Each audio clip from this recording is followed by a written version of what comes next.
Domestic abuse is right in front of you. Can you see it? So by way of an introduction, my name is Julie Knight and I'm also known on social media forums as Julie Pearson Knight. We're both the same person. So a little bit about me. I have been in the lash industry for the last 10 years as a lash artist, and I have been an independent trainer for the last 8. I'm the editor and creator of a magazine called Lashed, or Lashed for short, and I'm also one of the co-organisers of the Amazing World Lash University as well. On top of all that, I hold down a very busy day job. I'm still a police officer and I have been for the last 30 years, so almost due to retire. And on top of that, I also have created something called Behind the Mask, which is a little bit of that I want to talk to you about today. Behind the Mask was created as a free training opportunity for the hair and beauty industry in the UK to help them learn about the signs that somebody may be experiencing domestic abuse, but really importantly, what they could do to try and help somebody in that position. You may wonder why a lash artist is creating online training for the hair and beauty industry around domestic abuse. And it's something that I was able to do because I have a wealth of professional experience. Having been in the police service for 30 years, I have been privileged to help very many people who have survived domestic abuse to come out the other side of it. And sadly, I've also got quite a bit of personal experience as well. So as a child, my dad was not a very nice person. He was very abusive to my mum and to the children. And at one point it's quite traumatic really. He did set fire to the house and I'm not too sure whether he knew whether we were in there or not. So I've not seen him since I was 10, and to be honest, I'm quite glad I haven't. I'm growing up. I joined the police service when I was 19, and it wasn't long after that that I met a young man who was also in the service. And you kind of think that somebody in a professional occupation, dating somebody in a professional occupation, everything would be fine and rosy. But it wasn't. He was very controlling. He was very coercive. He was not a nice man. For 4 years he stalked me, and for the first year of that he was constantly banging on my door, telling me how much he missed me and that he couldn't go on without me. So to a certain extent that was incredibly emotional, and at the time there was no legislation, there was no law to stop somebody from doing that. Not until 1997 when the Protection from Harassment Act came in, and it was that piece of legislation that I was used to be able to say to him, look, this needs to stop, and thankfully it did. So ever since then, you know, I'm blessed with being in my second marriage, and my second husband's an absolutely amazing guy. And between us, we've been raising my daughter from my first marriage, and she's been amazing right up until she started meeting boys, and she was in a relationship for about 2.5 years from the age of 17, and it was toxic. It really was toxic. And he broke it off to try and control her into doing something he wanted her to do, and thankfully she didn't go back. It wasn't long then before she met somebody else who on the outside seemed really lovely, but he was very, very controlling, very manipulative, very coercive, and he was just very skilled at gaslighting. And if you haven't heard that term, then part of your homework is to go and look it up, because it is very, very scary stuff. He worked so hard to drive a wedge between us, and we were a very loving family unit. And it almost worked, and to a certain extent he has robbed her of her self-worth, her self-esteem. And yes, I mean, this is somebody who went to the doctors with my daughter and did all the talking and persuaded the doctor that she was depressed, and of course that led to medication. That wasn't very kind medication, and it got to a point where she was self-harming. So the good thing is she's out of that awful relationship, and she's back in the family unit now, and we're doing what we can to help her. So I've kind of got that experience of domestic abuse from so many different angles, and it's something that I'm so passionate about because so many people do experience this. It's far too many. Let's get behind the mask. Before I start, I usually give a health warning. I never intend to cause upset, but given what I'm talking about, it's no surprise that it does. I hope that you're able to stay with me until the end, but I truly understand if you feel that you can't do that right now. It would be a helpful place to start by explaining what domestic abuse is. By definition, domestic means a partner, an ex-partner, a family member, or somebody like your in-law, whether it's your mum, your dad, your brother, so a non-relation in the family setting. The abuse aspect is not only physical, it could be sexual, psychological, emotional, threatening, harassing, coercive, controlling. These terms cover a range of awful behaviours that ultimately could lead to someone losing their life. Many people are familiar with the term domestic violence. I use the term domestic abuse as it covers a wider range of behaviours. 1 in 4 women will experience it in their lifetime. I want you to try and think about what that number really looks like. Think back to the last time that you were in a room where there was a lot of people. It may have been at a party, at a pub, a busy supermarket, an airport or a railway station, or something much bigger like a conference room or a concert hall. Now close your eyes just for a moment and imagine all those people. Now imagine that a quarter of those people have experienced domestic abuse in their lifetime. That's a lot of people, isn't it? Now this next statistic is really startling. 2 women are killed each week because of domestic abuse. This is no way to escape it. When you think about it, most people see someone in the hair and beauty industry, don't they? So they may have been somebody's client. Domestic abuse really is right in front of you. I'm going to show you a short video. It's less than 2 minutes long and it really highlights this point from another perspective.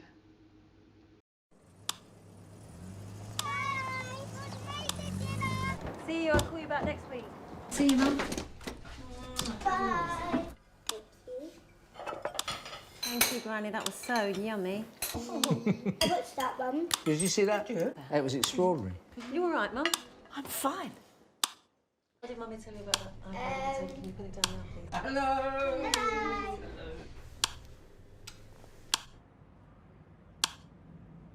Here, I'll drink this. Sorry. Or I will kick the thing in! Open it! Open the door, bitch! You're a liar! Liar!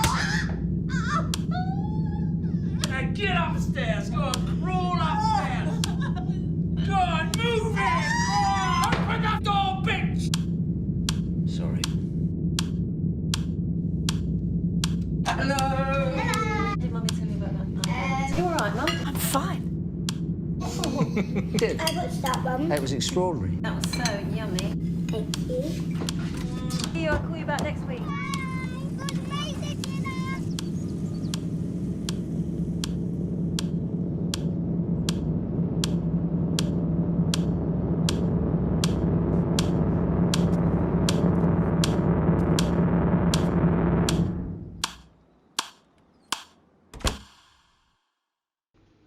This is a brilliant video from Women's Aid.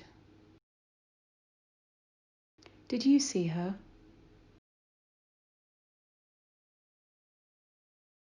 It shows that domestic abuse can happen to anyone. Okay, so let's have a look at some of the signs that you may notice when you're with your clients. You may notice changes in behaviour or demeanour.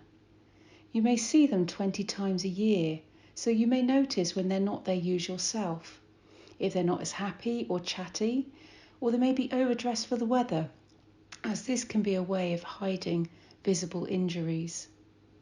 You may notice the injuries or consequences of them, like broken nails, swelling cuts or bruises, or those that may be healing. They may struggle getting on and off your treatment couch or chair. You may see or hear it yourself. Are they chaperoned to their appointments? Does that feel natural or does that feel strained? Do they just have to take that call or respond to messages or seem on edge about their phone? I had a client just like this. You know how close we are when we treat someone, and that phone was against her ear. The way he spoke to my client was absolutely appalling. It was so obvious to me, given all my police training, that this lady was being controlled, and she had left the house without his permission, and he had got very angry about it. Believe me, I learned some new swear words from overhearing that conversation. She was absolutely terrified. But what was really interesting is that she didn't think that what was happening to her was wrong. This is a crime. Now, there may be times when a client may tell you. I was talking at an event recently, and there was around 60 people in that room. I asked them to raise their hands if they had a client who had told them that they had experienced domestic abuse. And it was quite surprising. At least 20 people raised their hands, so that was a third of the people in that room. That's just incredible. Our salons and treatment spaces may be seen as a safe place to talk, and it is amazing, it truly is amazing what we get told. I think we probably see ourselves as therapists in more ways than one. That precious time with you may be one of the few chances they have to reach out for help. It may be one of the precious chances that they have to be open to it. Your Behind the Mask training will explain how to start a conversation when you're worried that you have noticed the signs. If you haven't done your training yet, I strongly recommend it, as it's been designed to help you in those situations. So how could you help? You know what? This training will guard you against saying some of the wrong things that we say with all good intent. When you hear something, the first things most people want to say is, well, why do you stay? You must leave. You must do something about it. But you need to ask yourself the question, how helpful is this? It's not. It really is not helpful. If it was that easy to do those things, to leave and to do something about it, they would surely have done them. There are many reasons why some people stay in those relationships, and that's explained in the Behind the Mask training in the first video. Asking why they stay in an abusive relationship may make them feel like they're being judged or blamed, so it's really not a helpful thing to say. Does anybody know who this stunning young lady is? Well, let me tell you who she was. She was Kerry McCauley. She was 32 years old, and she was the mother to 2 young boys. She was tragically beaten to death by her ex-boyfriend in her flat in Norwich in January 2017. He broke every bone in her face. He smeared her blood on his face and took a selfie before leaving her to die. In sentencing, the judge said that it was one of the worst cases of domestic violence that had come before the courts. Kerry was due to see Annie to have her hair done, and she needed to cancel that appointment. She was in hospital. A few days later, Annie saw pictures on social media of Kerry's face. It was not a pretty sight. Her eye was bruised and almost closed up. It was an awful sight. And of course, I think she spoke about on social media about what she was experiencing. When she visited Annie 2 weeks before she was murdered, she broke down, and that would become an appointment that Annie would never forget. She turned round and said to me, "I know he's going to kill me." They were words I never thought I'd hear any of my clients say. In truth, they're not, are they? But these things do happen. Would you do something? And if so, what would you do? What do you think that you could do? How many of you would do something? And if so, what is it that you would do? Would you do nothing? After all, this seems like the easiest option. Or is it? Are you not sure? Do you hope that this never happens? Or hope that the answer will come to you if ever there was a time that you needed to know? Does that prepare you? In hindsight, do you think that Annie wishes that she had called the police and told them? Yes, of course I should have done. Those are Annie Riley's words. If something doesn't feel right, it usually isn't right. Go with your instincts, because these are things that have helped you throughout your life. They help you to survive day to day. There will be times when you just cannot keep something to yourself. If there is the tiniest doubt in your mind that somebody is at risk, where life is at risk, you have to speak out. Doing nothing and saying nothing is not an option. The simplest thing that you can do is pass over the responsibility for what you now know over to a responsible body. And I would suggest that that responsible body would be the police service. If you're a little bit anxious about this, just pick up the phone and dial 101 if you're in the UK. And just talk through, let them know that you are a beauty therapist. Tell them what you've heard, tell them what you've seen, and tell them your concerns. And they will then make the decision over what course of action to take. Believe me, by doing that, if anything were to happen, you would sleep better at night. What behind the mask isn't. It's not about you interfering or intervening or solving the problems of your clients. It's not about that at all. What behind the mask is about is offering a listening ear, a kind word, and signposting to a specialist organisation who can help. There are people out there who are far better placed to help those in need than we are. And there are amazing organisations that you may have heard of, such as Women's Aid, and you will have plenty of organisations where you are that you can also signpost people to as well. Remember, sometimes you just have to speak out. Remember, saying or doing nothing is not an option. Remember, domestic abuse is never justifiable and it is not acceptable. No matter what problems are in somebody's relationship, domestic abuse can never be justified and it can never be acceptable. Now, there are 2 amazing apps that are free to download that immediately after this session, I am going to invite you to download them and have a look at them and start using them. So one of them is the Bright Sky app. It is free to download to your mobile phone. It's available from the Google Play Store, from Apple. So it's available for both iPhone and smartphones, Android services. And it contains a wealth of information on there. It's almost like a directory of specialist domestic abuse support services. And to find the nearest one in your area, you just search your area name, postcode, or your current location. It's so good. So this app is really great for those who are experiencing domestic abuse, as well as those who want to help others who are experiencing it.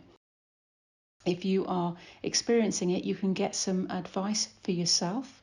And if you want to help somebody else, you just choose the route where it says get advice for somebody else. And I've just gone through that route now, and you can see that there's other options there. It's an amazing piece of kit. So if somebody is experiencing domestic abuse, what I really love about this is actually disguised as a weather app. That's the Bright Sky app. So please, please, please download that after you finish watching this forum. And the second one, which I think is truly amazing, is HollyGuard. Now, Holly is HOLLIE, HollyGuard. So it is literally something that turns your smartphone into an advanced personal safety device at a touch of a button. This is amazing. The functionality that this app has got is incredible for what you're getting for free. So let me just give you an idea of what this can do. If you are in danger, or if somebody is in danger, a simple shake or tap activates the app.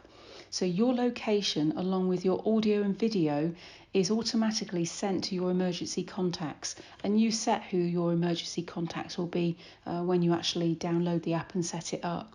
So a second shake actually sends out a high-pitched alarm and flashes so that it will attract maximum attention.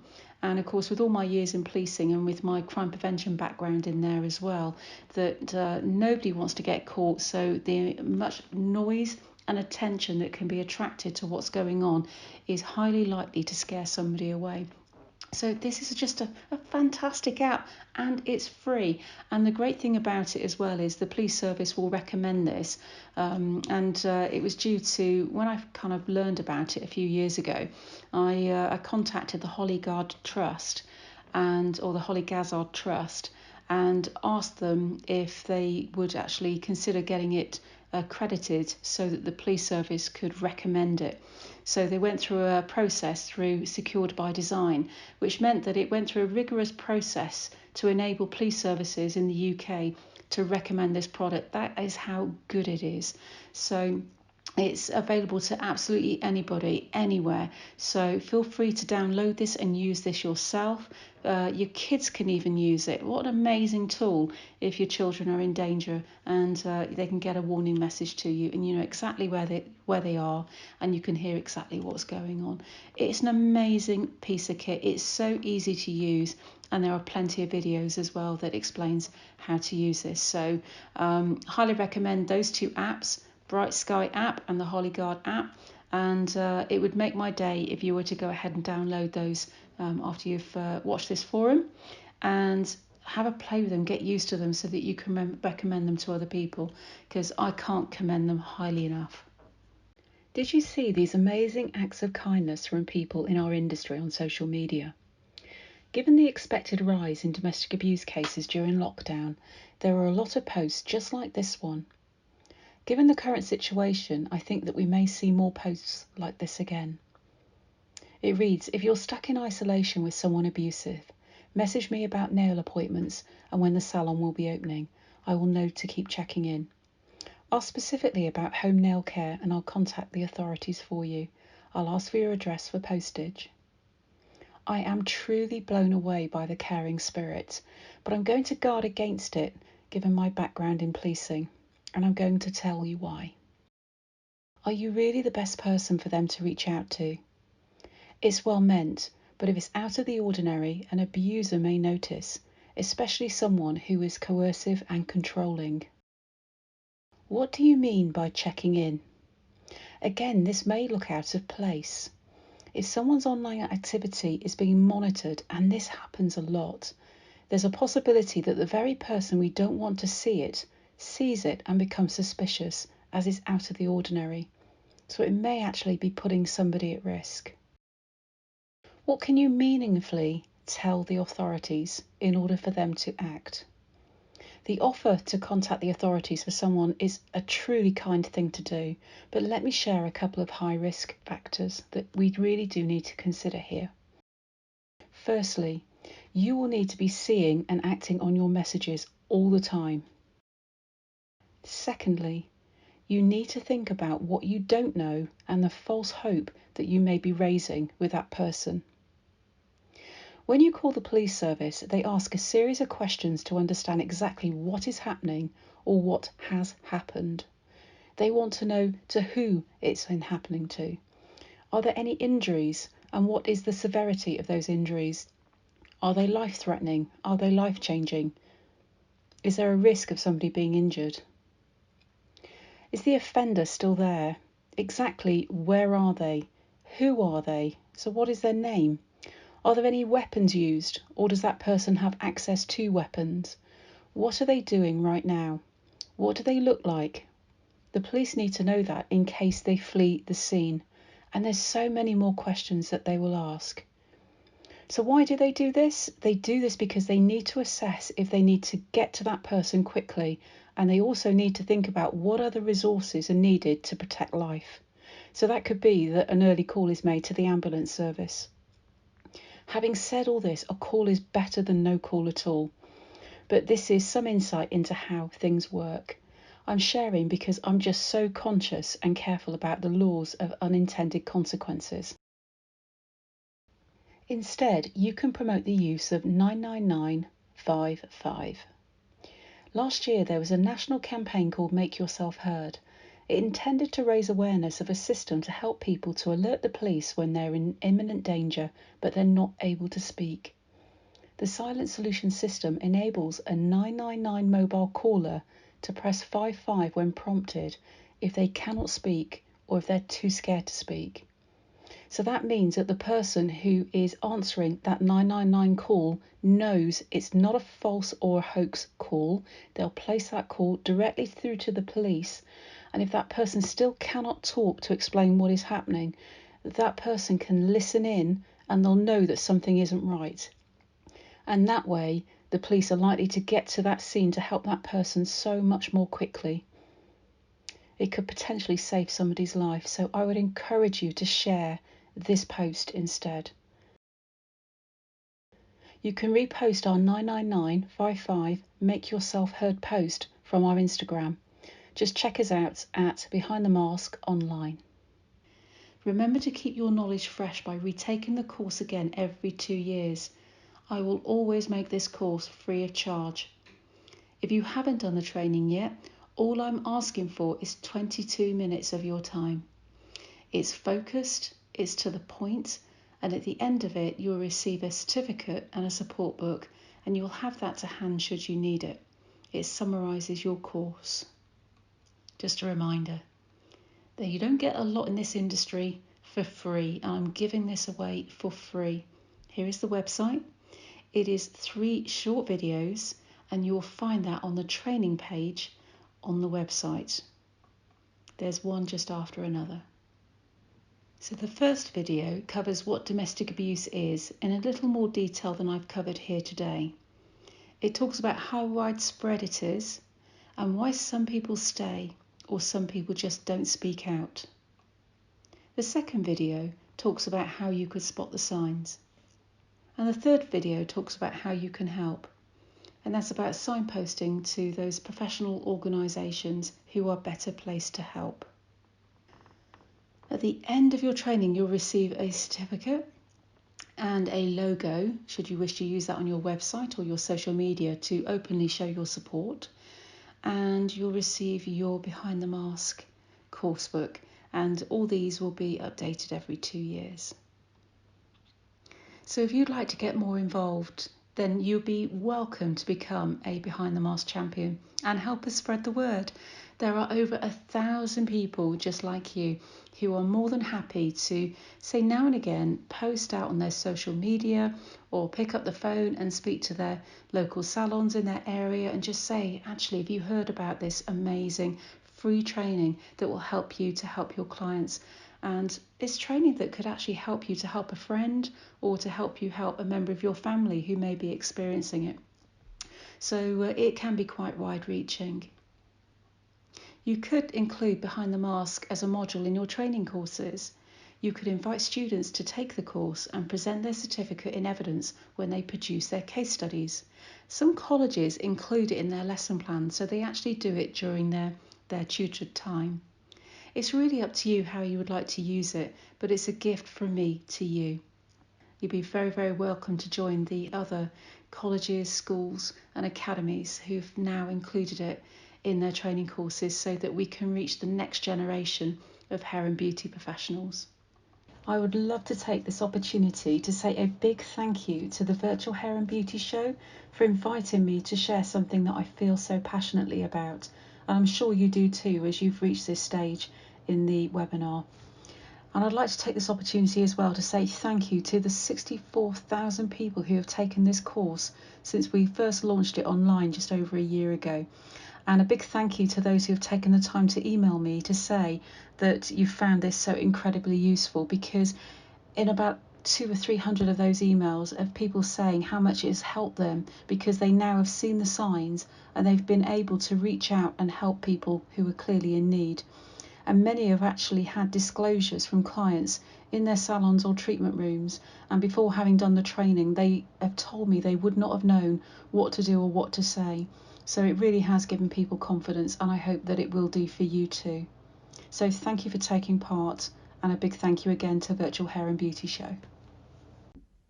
Thank you for staying with me so far. Believe me, I think that you are all truly amazing. Thank you for what you're about to go and do. So from behind the mask, I'd like to thank you for listening, and I'd also like to thank you in advance for what you're about to go on and do.